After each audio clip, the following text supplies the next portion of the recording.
August 10th, 2014. A quiet Sunday morning in Dallas, Texas. In an upscale neighborhood, the kind where lawns are manicured and silence is the loudest sound. Something has gone terribly wrong. Police swarm a luxurious home on Maple Drive. Yellow tape flaps in the breeze. Neighbors gather at the edge of their driveways, whispering theories, clutching coffee cups. Inside that house, officers discover a scene so jarring, it feels ripped from fiction. A brutal murder and no clear suspect. But this isn't fiction. It's the story of how the illusion of perfection can shatter into 1,000 sharp pieces. A story of a love triangle soaked in betrayal, obsession, and blood. And at the center of it all, 3 people. One is dead, one is framed, and one is about to lose everything. Before the dust settles, you'll be left questioning just how well you know the people closest to you. To the world, Maria and David Thompson were enviable. At just 26, Maria had already made a name for herself as a powerhouse real estate agent. Her smile could close deals, and her charm made her a darling of Dallas's elite property circles. David, 28, was a high-flying investment banker, sharp-suited, sharp-tongued, and relentless in his pursuit of success. Their social media painted the perfect portrait. Dinner parties with crystal glasses, tropical vacations, matching designer outfits, golden retrievers that never barked. The house? A modern fortress of wealth. 5 bedrooms, 3 bathrooms, granite countertops, and polished wood floors that echoed only achievement. They were a power couple, living the dream. But perfection is often just a performance. And behind every carefully staged photo was a strain no filter could hide. David worked long hours, sometimes vanishing into conference calls for entire weekends. Maria, left to her own devices, grew lonely. The dinners got shorter. The eye contact faded. They still held hands, but the grip loosened. And when David's younger brother Andrew showed up to crash on their couch, no one imagined that the guest would be the spark that would burn everything down. Andrew Thompson was the kind of person who seemed to glide through life untouched by the pressures that consume people like his older brother. At 24, he was still figuring things out, or at least that's how he framed it. An aspiring musician with a dozen half-finished songs and a guitar case full of dreams, Andrew wasn't chasing a 9-to-5. He was chasing a feeling, a melody, a moment. His charm was undeniable, boyish, spontaneous, the type of person who could make a room laugh without trying. And compared to David's calculated intensity, Andrew was a breath of fresh, chaotic air. He'd visit often, staying for days, sometimes weeks. A place to crash between gigs. A fridge that never emptied. A guest room that slowly became more of a second home. David, busy with work and used to Andrew's transience, didn't mind. At least not at first. Maria, on the other hand, found Andrew's presence disarming. He wasn't like David, always strategizing, always somewhere else in his head. Andrew listened. He noticed things. He made her laugh in a way David hadn't in years. The bond between them began innocently enough. Shared jokes, casual conversations over morning coffee, evenings when David was still at the office. And it was just the two of them. Maria flipping through real estate listings, Andrew plucking at his guitar. But beneath that surface connection, something was stirring. Maria found herself lingering during their talks. Andrew's glances lingered too long. Something unspoken passed between them, growing heavier with each passing day. To outsiders, Andrew was just the fun little brother. Harmless, unstable, maybe, but kind-hearted. But what no one saw, what even they didn't fully understand yet, was that they were drifting toward a line neither of them was prepared to cross. And once they crossed it, there would be no going back. In hindsight, it's easy to ask, why didn't they stop? Why didn't someone see the danger brewing in the space between longing and loyalty? But affairs don't usually start with fireworks. They start with moments, glances, late-night talks that go too long. And before long, a marriage built on luxury and control was being unraveled by something as simple and as dangerous as attention. Maria wasn't in love with Andrew. Not yet. But she was starving for something David had long stopped giving her. And Andrew? Andrew was used to being overlooked, outshined by the golden child. So when Maria began to notice him, it felt like the first time someone truly had. And for both of them, that feeling was intoxicating. By the time anyone noticed, it was already too late. It started with silence. The kind of silence where you hear your own breathing, your own loneliness. Maria had grown used to that silence. She could hear it in the clink of silverware across from an absent husband, in the echo of her own footsteps down the hallway of a house that felt more like a showroom than a home. And one night, that silence was broken. Not by David, but by Andrew. They didn't mean to start an affair. Or maybe they did. Maybe they wanted to feel something reckless, something unplanned. It began with a laugh that lingered too long, a touch that didn't pull away fast enough. It continued in text messages that grew too personal, too late at night. And then, in a moment they both would later claim just happened. A kiss. A single, electric, irreversible kiss. After that, there were hotel rooms on the other side of town, parked cars beneath bridges, coded messages. The thrill of danger gave their affair the feel of a heist. Only they weren't stealing diamonds. They were stealing time, stealing each other. Every secret meeting deepened the connection. It wasn't just physical, it was emotional. They shared confessions in the dark, confessions they couldn't share with anyone else. Maria told Andrew about the nights she lay awake feeling invisible. Andrew told her how it felt to be seen as a failure. They became each other's mirror, flawed, fragile, and finally understood. But desire has a half-life. As their secret grew, so did the risks. The lies became more elaborate.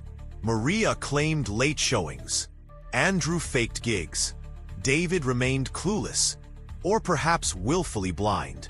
It was a dangerous dance, and they danced it anyway. By 2005, they weren't hiding a flirtation. They were hiding a full-blown relationship. One built on deception, yes, but also on intensity neither of them had known before.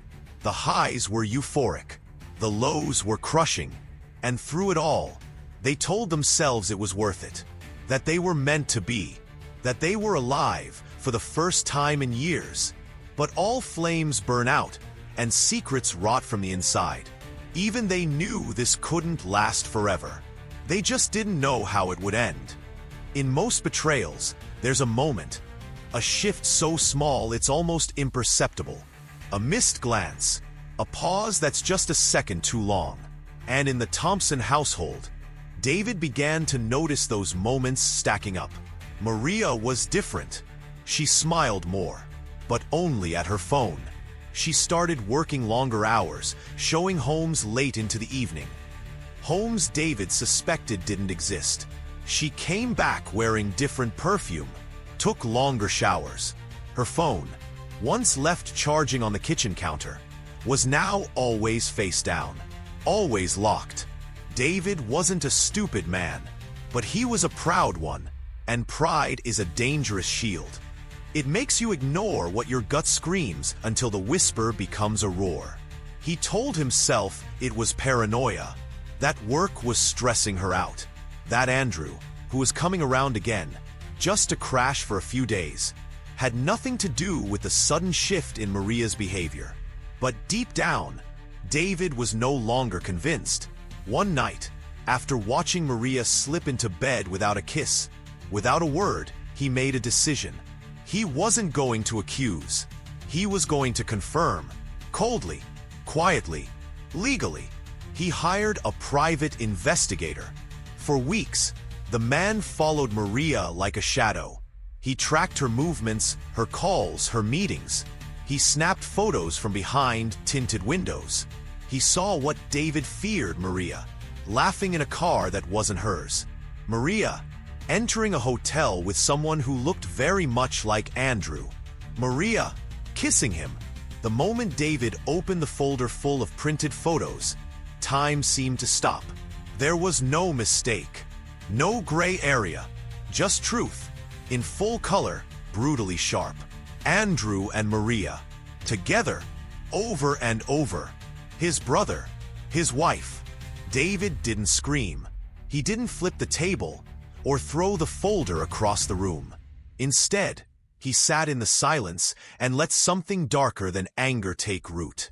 He looked at the photos again, and again, and again, and then he began to plan. David wasn't a man who acted on impulse. He was a man of spreadsheets and risk analysis, of long games and careful exits.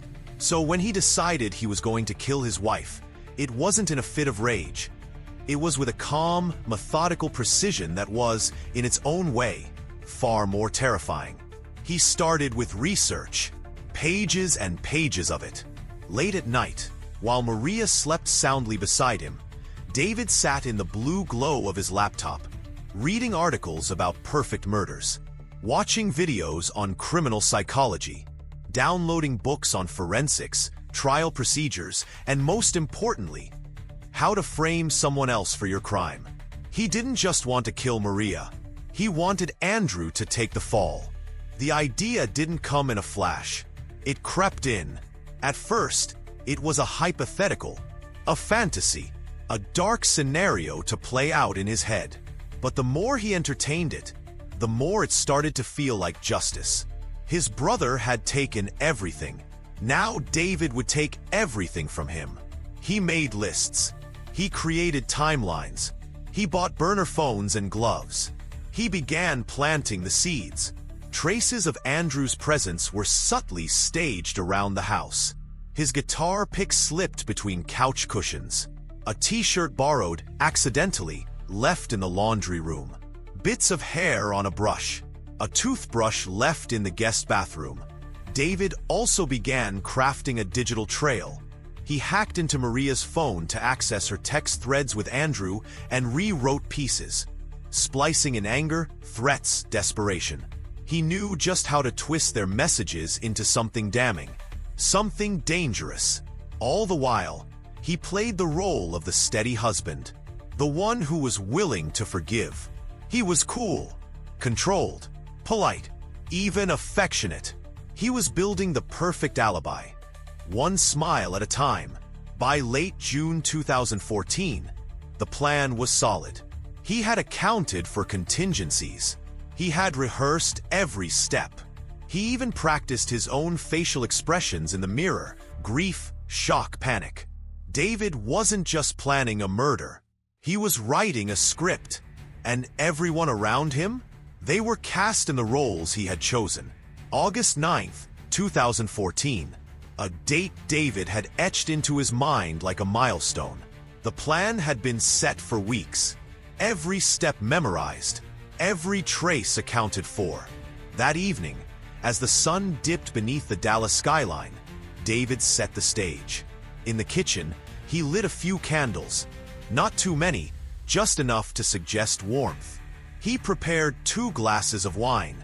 The one on the left, Maria's, was laced with a powerful sedative he'd acquired weeks before. Not enough to kill her, just enough to bring her down quietly. Predictably, Maria came home just after 10 p.m. Her heels clicked softly against the hardwood floors. She looked tired, worn down by a life she no longer wanted. But when she saw David standing there, smiling gently, she hesitated. It was a different smile, a practiced one. "I just want to talk," he said. "No fighting, no accusations, just us." Relieved, or maybe too exhausted to argue, Maria took the glass and sat. They talked, lightly at first, about work, about memories. David asked her questions he already knew the answers to. Maria, wary but comforted by the wine, softened, then slurred. Then her speech slowed. Within minutes, she was drifting, head tilted, arms slack. David stood up slowly. No rush, no panic. He took her hand, lifted her gently from the chair, and carried her to the garage. There, the real scene awaited. He had prepared it like a set designer on a crime show. Items overturned, a struggle simulated. He placed Andrew's belongings around the space. A guitar pick near her hand, his t-shirt draped over a chair. And then, the piece de resistance, the knife. It was one Andrew had used in art projects, customized, unique. David had stolen it months earlier, planning for this moment. He stabbed Maria once, directly in the chest, angling the blade to ensure maximum damage. She never screamed. She couldn't. He smeared Andrew's blood, taken days ago during a staged accident, onto the scene, carefully, purposefully. Then he arranged her body to appear as though she had fought. When it was done, he wiped everything down. No prints, no trace of himself. Just a crime scene pointing in one direction. Then he waited. At 8 a.m. the next morning, he called the police. His voice was trembling, perfectly measured panic. "She's dead," he told the dispatcher. "My wife. In the garage. I think my brother did it." And just like that, the final act had begun. When the officers arrived at 8:12 a.m., they were met with the image of a man seemingly shattered. David greeted them at the front door in a rumpled shirt, eyes red, voice quaking. His hands shook as he pointed toward the garage. Everything about him screamed one thing: grief. But of course, that's exactly what he wanted. Inside the garage, police found what appeared to be the aftermath of a violent confrontation. Maria's lifeless body was slumped in a pool of blood, her blouse stained, her skin pale. Around her were signs of struggle: overturned chairs, scattered tools, a broken lamp. And most importantly, evidence: a guitar pick, a blood-streaked t-shirt, a uniquely carved knife. All of it pointed to one man, Andrew Thompson. Detectives noted how specific the evidence seemed. Almost too convenient. But there was a grieving husband right there, swearing his brother had been acting strange, had argued with Maria, had shown signs of obsession. David told the story as if it had hurt him to speak. In reality, it thrilled him. Every question was a cue, every answer rehearsed. Andrew was arrested within 24 hours. He was half asleep when the police pounded on his apartment door. Groggy, disoriented, still in his boxers. He was cuffed before he could even process the words. "You're being charged with the murder of Maria Thompson." At the station, Andrew stammered through his interrogation. He admitted to the affair. His shame was obvious. But the murder? No, never. He wept. He swore. He asked for his brother. But David never came. What came instead were the photos, the messages, the weapon, all of it neatly, chillingly packaged to tell one story. And that story wasn't his. The case, to outsiders, seemed airtight. A jealous lover, a mountain of evidence, a grieving husband with a steady voice and tear-rimmed eyes. But detectives, real detectives, don't trust stories that wrap up too neatly. And David's story? It was seamless, almost scripted. What bothered them wasn't what they found. It was how easily they found it. Everything was where it needed to be. Too perfect, like a house staged for a sale.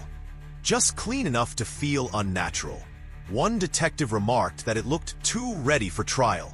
And so, while the paperwork moved forward to charge Andrew, a quiet investigation into David's version of events began.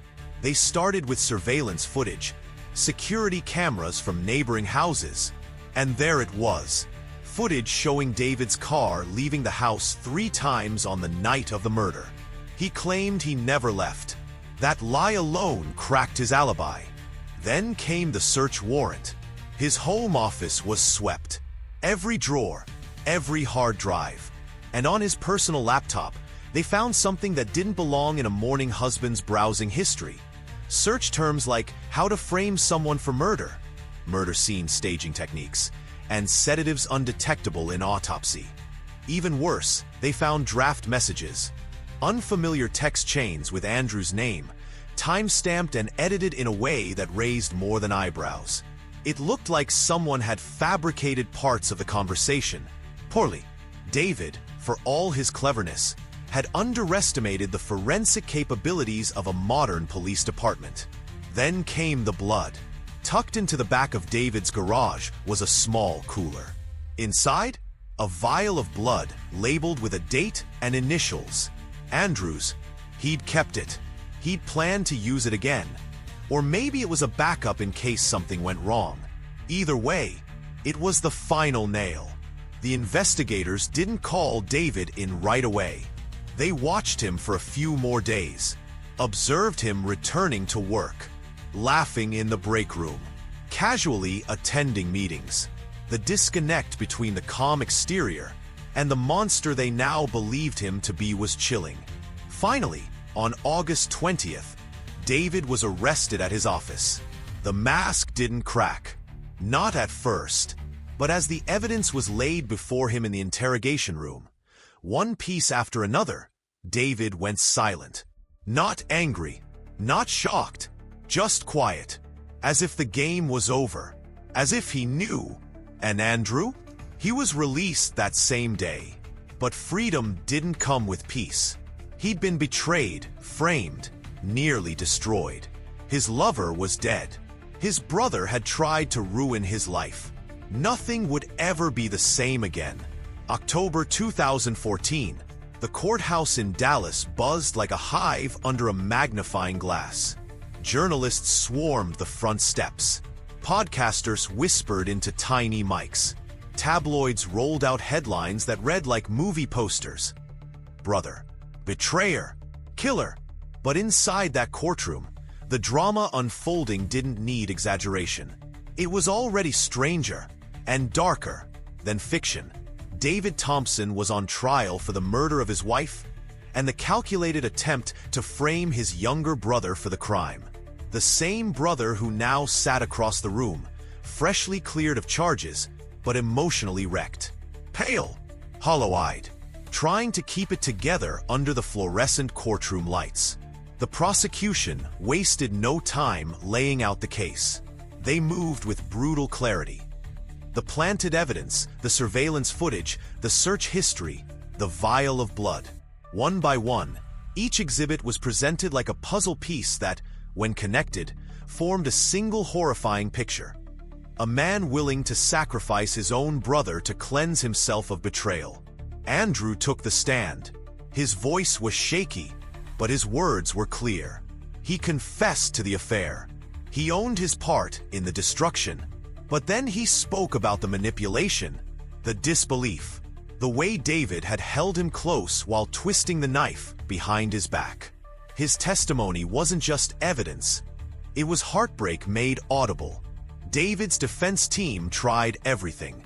They painted him as broken, as devastated, as someone who had snapped in a moment of unbearable emotional trauma. But the jury wasn't convinced. Not by the cool, deliberate nature of the crime. Not by the staged crime scene. Not by the smirk David had flashed on camera the day before his arrest. The courtroom sat silent as the verdict was read. Guilty. Life in prison. No chance of parole. Andrew didn't cry. He just exhaled. A long, low release of something he'd been holding in for months. Grief, anger, relief, all tangled together. David was led away in cuffs, still expressionless, as if he still believed somehow that this had all been worth it, that revenge had been justice. But outside the courthouse, the narrative had shifted. David Thompson was no longer the successful husband, the wronged man, the grieving widower. He was the villain in a story that had started with silence and ended in blood. In the weeks following the trial, silence returned to the Thompson home. But it wasn't the same silence Maria had known. This one was heavier, haunted. The house was empty now. Furniture still in place, but lifeless. Her favorite wine glass still on the counter. Andrew's guitar leaning untouched in the corner. A crime scene scrubbed clean of blood, but not of memory. David sat in a prison cell, no longer a man in control, but just another number in the system. Gone was the suit. Gone was the house. Gone was the power. All that remained was a chilling legacy. The man who meticulously tore his family apart. And Andrew? He was free, but not whole. Freedom for him came with guilt, for loving Maria, for not seeing the danger, for being used as a pawn in a brother's monstrous plan. He moved away from Dallas. He stopped playing music. The chords no longer resonated. The songs, once filled with hope, now sounded like lies. Friends reached out, some with sympathy, some with suspicion, and yet the real loss, the loss of trust, was the one that lingered. Because how do you grieve someone who betrayed you and someone you betrayed? How do you start again when your entire life became the plot of someone else's revenge? In the end, this wasn't just a story about murder. It was about obsession, control, the terrifying depths of what people are capable of when pride and pain collide. Maria was gone. David would never leave prison. And Andrew, he would keep walking, but he'd never leave the shadow of what happened behind that beautiful suburban door. If you've made it this far, you've walked through betrayal, deceit, and a murder carefully crafted like a symphony. A family destroyed by the very people who claimed to love each other most. This wasn't just a crime. It was a performance. And like all good performances, it leaves the audience wondering what was real.